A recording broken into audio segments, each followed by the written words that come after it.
Hello everyone, welcome to this video. इस video के अंदर मैं डिस्कस करूंगा टॉप 7 रीडिंग कॉम्प्रीहेंशन के ट्रैप्स जो कैट में होते हैं।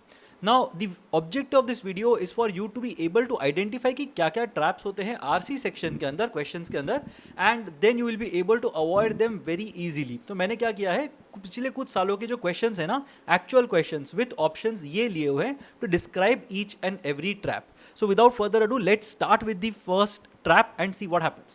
The first trap that I'm going to talk about is direct lifts are almost never right. इसका क्या मतलब बना? अगर मैंने कोई भी फ्रेज या सेंटेंस एक पैसेज से वैसे का वैसे उठाया हुआ है, including the adjectives, including everything that is there except maybe 1 or 2 words, mostly वो आंसर राइट नहीं होने वाला। To give you an example, let's see, there is this thing that is present in the passage. The Stoics believed that to live the good life and be a good person, we need to free ourselves of nearly all desires, such as too much desire for money, power or sexual gratification. तो ये passage के अंदर का excerpt है।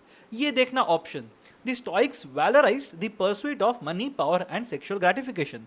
अब किसी ने अगर पैसेज ठीक से नहीं पढ़ा है या स्टोइसिज्म के बारे में बिल्कुल भी आइडिया नहीं है, you might be tempted to go for this option because a lot of these words are present in the passage itself.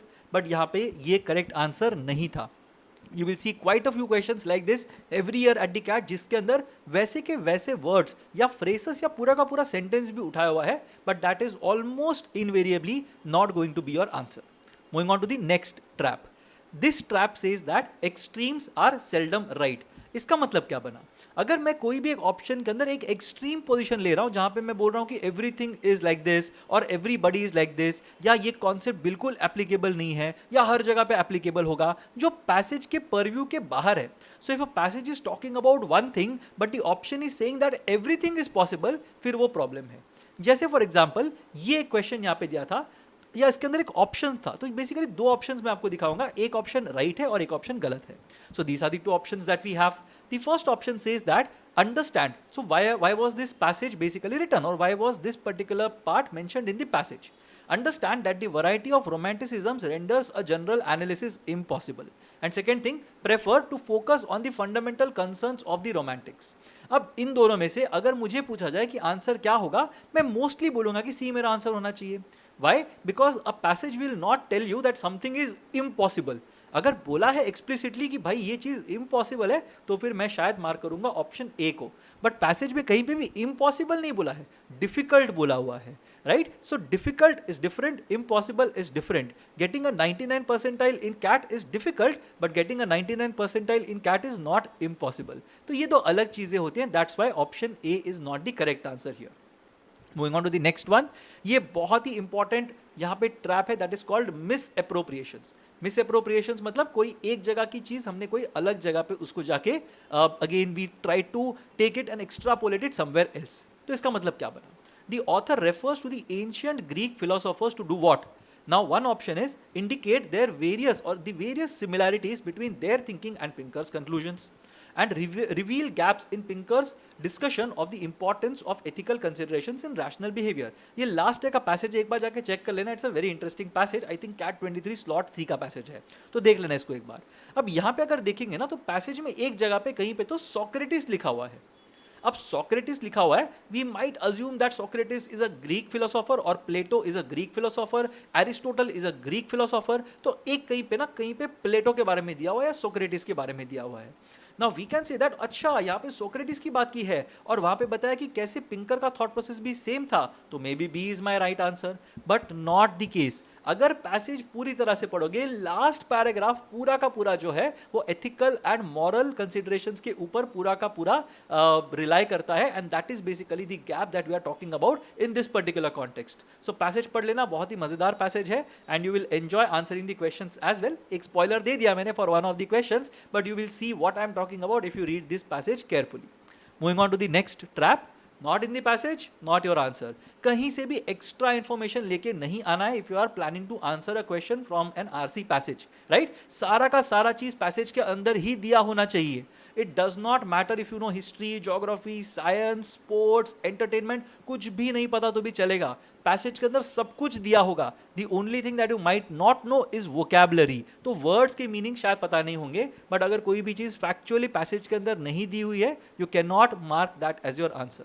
To give you an example, passage के अंदर ये वाला पार्ट दिया था, his primer on statistics and scientific uncertainty is particularly timely and should be required reading if someone wants to follow the statistics of the COVID pandemic। ऐसे कुछ यहाँ पे एक लाइन दी थी।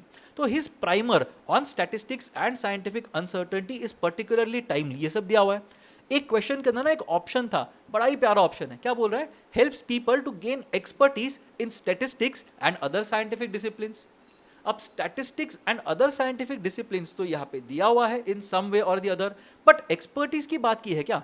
यहाँ पे बोला है primer and should be required reading. Required reading क्या होता है? जो आप एक सब्जेक्ट के पहले पढ़ते हो, एक क्लास के पहले पढ़ के आते हो, उसको बोलते हैं required reading.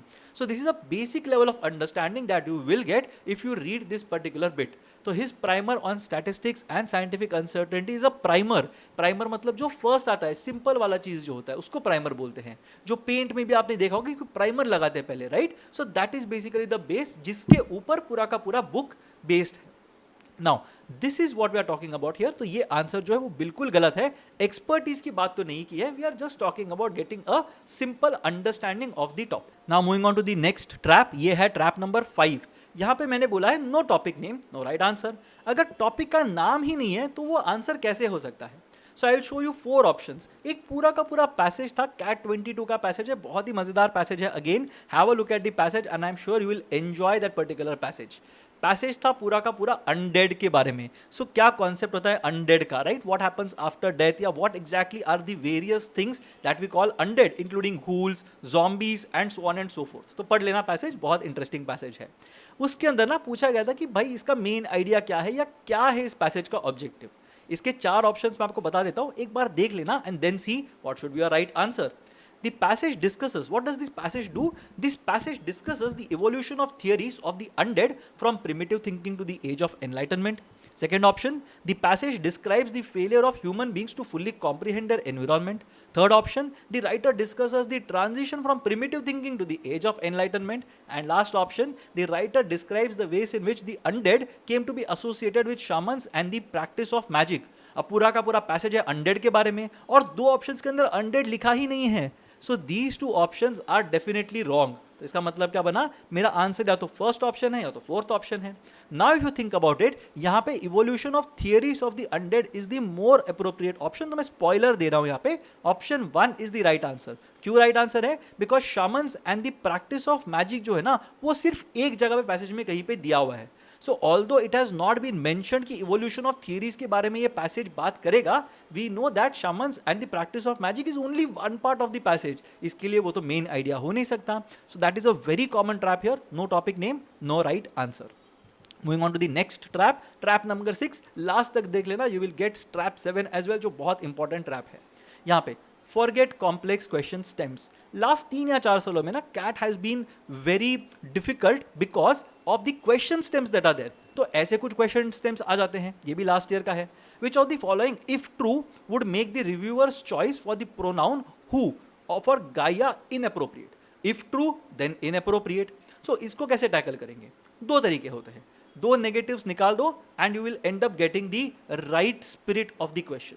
So if true would make inappropriate, if true would make not appropriate, if not false would make not appropriate, if false would make appropriate. So that is one way of thinking about it. तो ये अगर गलत होगा तो appropriate होगा, इसका मतलब बाकी सारे जो होंगे वो पहले से ही inappropriate है। That is what we are trying to say in this particular case, right? तो यहाँ पे which of the following if true would make the reviewer's choice of the pronoun who for Gaia inappropriate, right? So ये basically एक चीज कर सकते हैं। अगर ये बहुत ही complicated लग रहा है सोचने में, या फिर मैंने शायद कुछ गलत भी बोल दिया हो, the easier way to attempt this question is look at the options।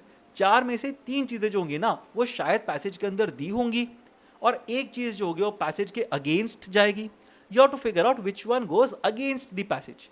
अगर ये भी नहीं पता कि पैसेज के साथ में जा रहे हैं कि अगेंस्ट जा रहे हैं, there will be 3 similar options and 1 dissimilar option. अपने को ऑड 1 आउट ढूंढ के निकालना है.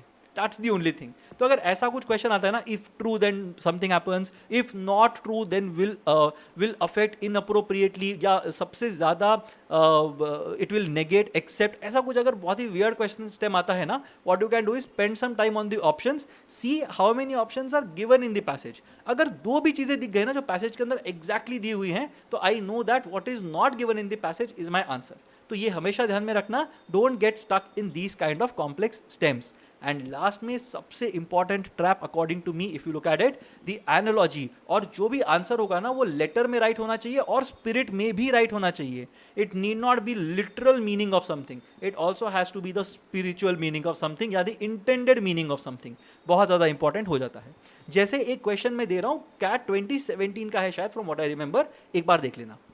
The author describes perfume clouds in the department stores in order to. Perfume clouds in the department stores को क्यों बताया ऑथर ने? ऑप्शंस बताता हूं. Evoke memories by painting a picture of malls. Second, describe the smells and sights of malls. Third, emphasize that all brands were available under one roof. And fourth, show that malls smelt good because of the various stores and food court. अब यहाँ पे perfume clouds इतना सब चीज बताया है, आगे जाके बहुत ज्यादा इलेबोरेट किया गया है स्मेल्स को. Now, does the author want to tell you what all smells were there? अच्छा वहाँ पे ये पॉपकॉर्न मशीन का स्मेल आ रहा है, अच्छा वो कॉस्मेटिक शॉप्स में से कुछ तो स्मेल आ रहा है of the various fragrances that are there, वैसे कुछ बात कर रहे हैं कि नहीं. ऑथर का पॉइंट ये है कि ये टेक्स्ट पढ़ के आपको याद आ जाएगा वो fragrance. That is the point. So in this particular case, the literal answer will not be right. Show that the mall smelled good because of food court and various stores? Not really. Describe the smells and sights of mall. Describe is a very small word. तो यहाँ पे क्या करेंगे? Evoke the memories by painting a picture of the malls that are there. अब ये सारे traps अगर आप ध्यान में रखो, mostly you will be able to avoid all the mistakes that you can make at the CAT. So make sure that सारे questions के अंदर ये 7 चीजें ध्यान में रखना, specially if you are someone who struggles with the VARC section.